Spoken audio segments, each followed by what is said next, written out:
What is a flight review? A flight review is an assessment of not just your thumb and stick skills when operating your drone, but a holistic operational assessment.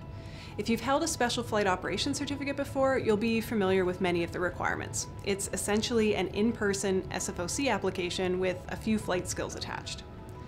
The flight review assesses 8 items: the site survey process, reaction to a real or simulated emergency procedure, incident/accident response, pre-flight checks of the aircraft, performance of a takeoff, demonstrating the ability to navigate around an obstacle, demonstrating the ability to recognize distances, and performance of a landing.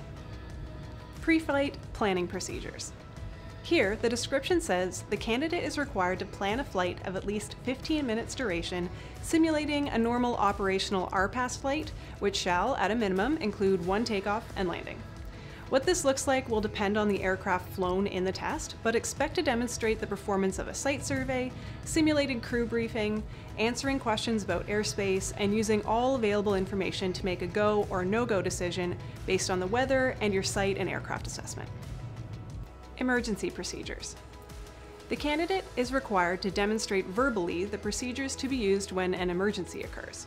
This can be simulated, or in the event of an emergency, that is what will be assessed. Here, you'll also be asked to follow the emergency through from recognition and response all the way to the part where you'd be on the phone telling your friend about what happened after the fact. Be prepared to talk about what qualifies as an incident or accident and how you might go about reporting this to applicable authorities. Lost link procedures and FLYAWAY.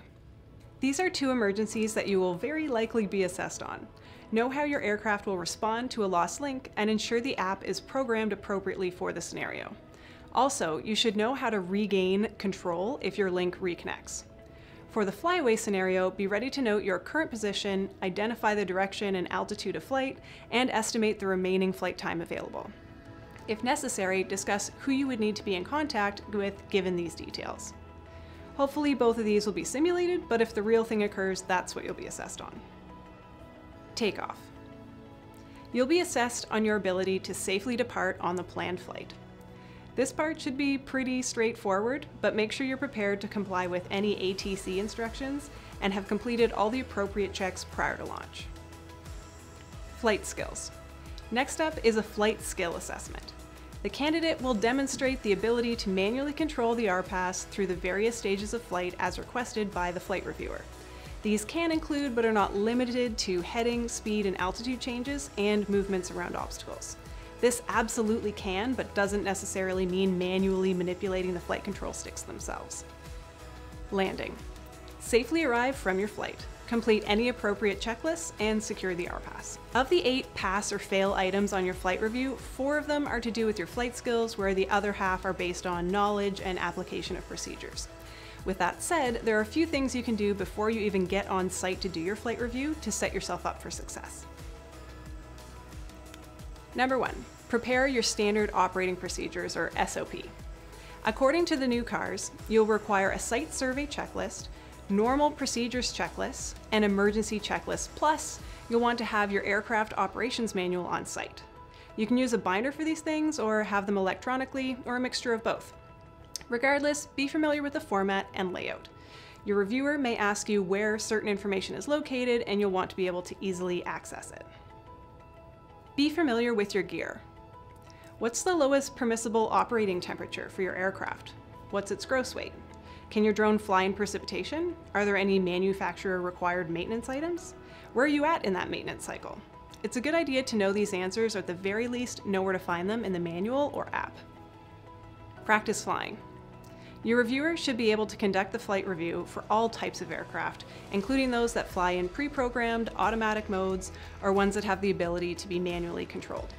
Be prepared to adjust your flight path for real or simulated obstacles, whatever that might mean for the aircraft of your choice. Now, what to expect on the day of your review. When you show up, your reviewer will greet you and take care of a few paperwork items first.